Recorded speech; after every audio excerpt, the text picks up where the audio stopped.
Vamos lá falar dessa 3R Petróleo, que eu estava dando uma olhadinha aqui nesse resultado, queria entender entre os maiores destaques, o que mais realmente, um dos pontos, né, mais preocupantes, foi esse custo de transição. Isso também realmente acabou pesando nessa questão dos resultados do quarto trimestre da companhia? Bom, primeiramente um prazer como sempre estar aqui com vocês, muito obrigado pela oportunidade.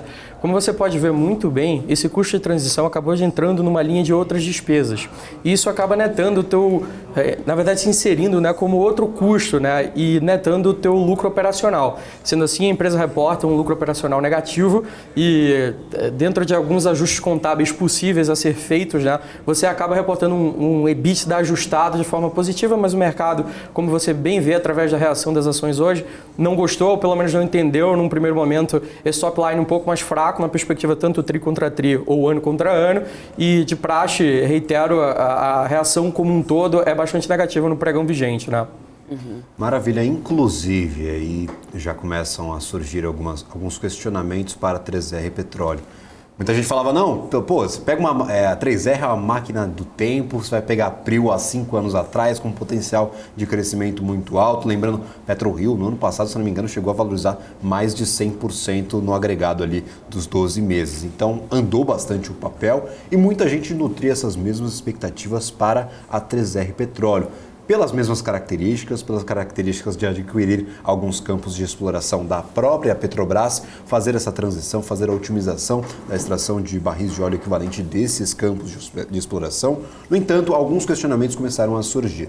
A gente teve para dezembro e para janeiro um incremento muito relevante na produção diária da empresa. Se não me engano, para dezembro foi mais de 90%, com a inclusão de alguns ativos. E de janeiro para fevereiro, mais de 20% de incremento também na produção diária da empresa. O que está acontecendo? Essas expectativas positivas, elas se esvaíram? Qual que é a principal preocupação? É que a empresa não conseguirá fazer essa otimização dos campos em um nível aceitável, um nível que justifique essa alta precificação? Alguma mudança no cenário político interno aqui brasileiro que pode afetar a companhia? Um custo de dívida muito alto depois da aquisição desses campos da empresa, da Petrobras, até buscando capital ao mercado.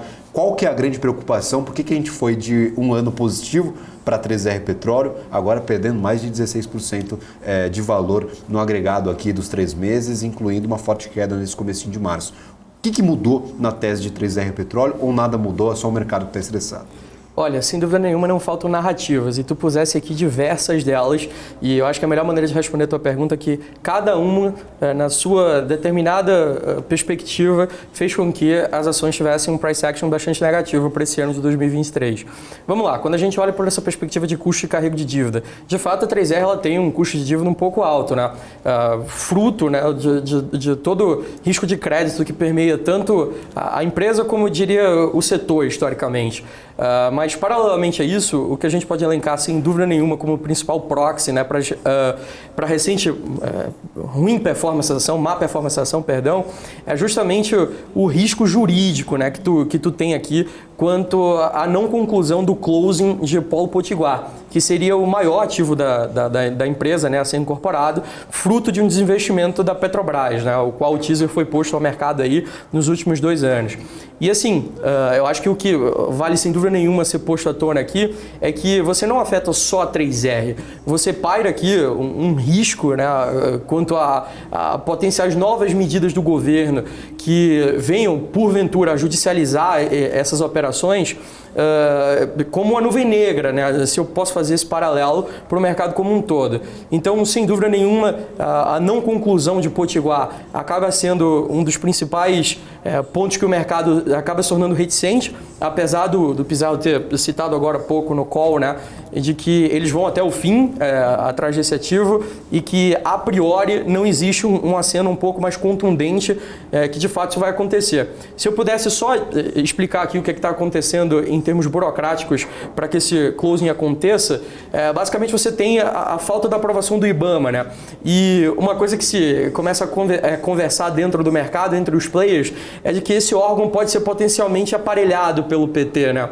E ainda que não exista algo no front face, né, que brecasse essa operação, você pode ter alguma saída pela culatra aqui que acabe culminando na não conclusão do deal em pró da 3R. Sendo assim, eu acho que sigo nessa linha para entender o porquê o mercado se torna tão reticente com a tese de investimento, pelo menos nesse primeiro trimestre de 2023. Só para a gente entender aquele CAPEX que seria aplicado na aquisição no Polo, a empresa já buscou esse recurso ao mercado, já estava tudo certo? Como é que está a questão desse recurso que estava destinado ali a fazer essa aquisição de Potiguar? Se não me engano, estava quase fechado, ou seja, as mãos estavam se tocando e não se tocaram. Acabamos não concluindo até este momento a aquisição do campo. Numa possível não aquisição, como é que a companhia fica? O que ela pode fazer com esse capital que foi buscado ao mercado? Como é que você está olhando para essa questão? Há investimento interno ali na empresa para um crescimento orgânico das suas operações? Como é que você está enxergando essa possível virada na estratégia de crescimento da empresa? Olha só, você não tendo que arcar com esse dito pagamento, né, do closing da operação de Polo Potiguar, vai deixar esse capital ocioso dentro da 3R. É óbvio que tu tem um cronograma bastante interessante aqui, tanto de CAPEX quanto OPEX, né, para as demais operações da companhia. Só lembrando que ela conta com outros 8 ativos, né, no todo, e o nono seria justamente o Polo Potiguar. Mas, de fato, quando você olha por perspectiva de receita financeira que isso traria, aplicado nessa taxa livre de risco que o Brasil te dá hoje, versus a taxa interna de retorno que esse projeto poderia te dar, fica um capital ocioso. E quando você olha o custo de captação, definitivamente, caso ele não seja aplicado em algo que tenda a gerar valor ao acionista por outros meios, você drena valor por esse capital, mais uma vez usando esse termo, ocioso, né? Na falta de outra palavra.